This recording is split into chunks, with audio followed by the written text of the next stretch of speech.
What's going on, motherfuckers? This is Millineumstarblade TV. Check out my fucking YouTube channel. The link is down below in the fucking description box. Yes, I am a member of the YWC Terminators. I have not made a fucking video here on the YWC Terminators channel. But yeah, today I'm not going to talk about vengeance. I'm not going to talk about what happened on Raw. I'm not going to talk about what happened on Friday Night SmackDown and the week before. I'm going to talk about a man. Let me fix my webcam real quick. I'm going to talk about a man who was well deserved in the WWE, and his name is the Big Red Monster, Kane. Now, Kane, he's had quite a run in the beginning of his career in the WWE. He made his debut as the mystery brother of The Undertaker.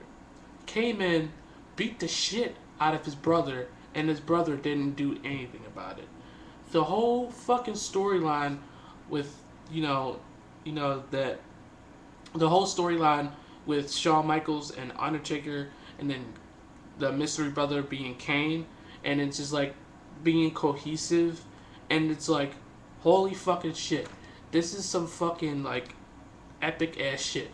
You don't have storylines like that anymore in the WWE, where you have like, one storyline and then you have another storyline and then they somehow be cohesive together. And it's like, what the fuck? Didn't know they can do that shit. But, Kane, as of late, he is, back in his prime, he was very dominant.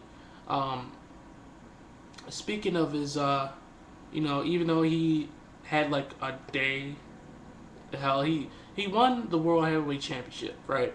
He lost it, I think it's Triple H, the next night. And I think it was bogus because, Kane should have held that championship longer, because come on now, even though Kane is a fucking monster and he's like, he doesn't really need to hold a championship, that guy can bring some, prestige back to the fucking WWE championship.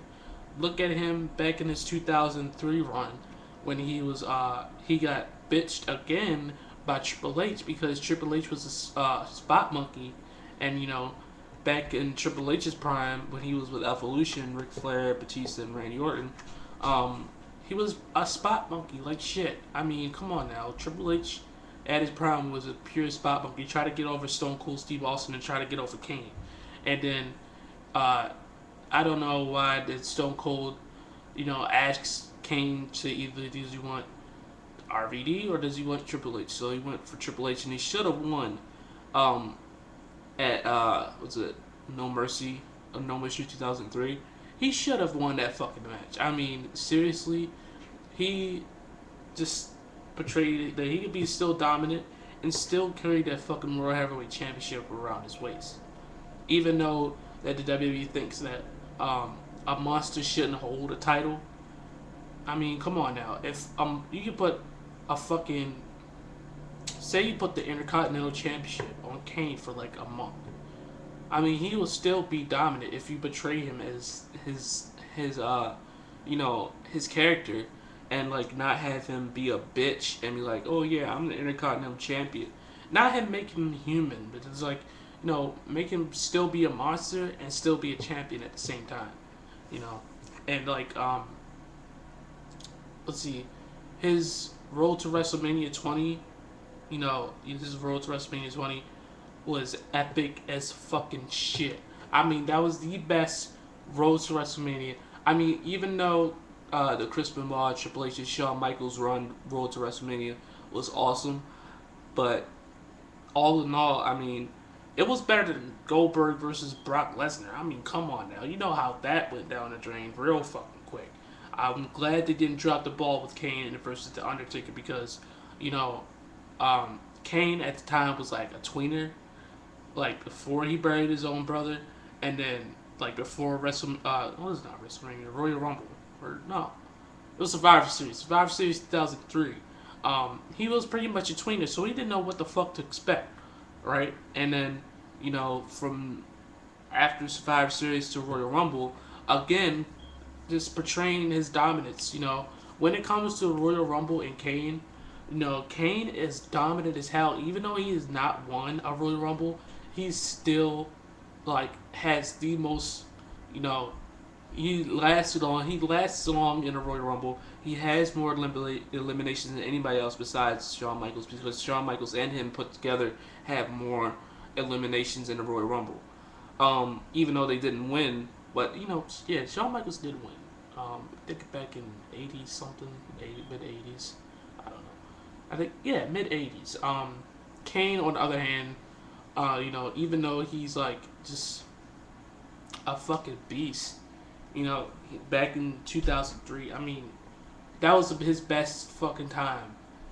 Like during the Ruthless Aggression era, that was his best fucking time. I mean, they really showcased how he's a fucking monster. And when he took his mask off, he was pissed. Not a lot as he was, the first 2 months when he took his mask off. And Stone Cold Steve Austin was the general manager. And then he chokeslammed the head off Eric Bischoff. He chokeslammed the hell out of fucking Linda McMahon, which is fucking awesome as shit. I mean, Kane, he's like, dominant as shit, but here's the thing. I did not like the whole, Undertaker the vegetated state storyline.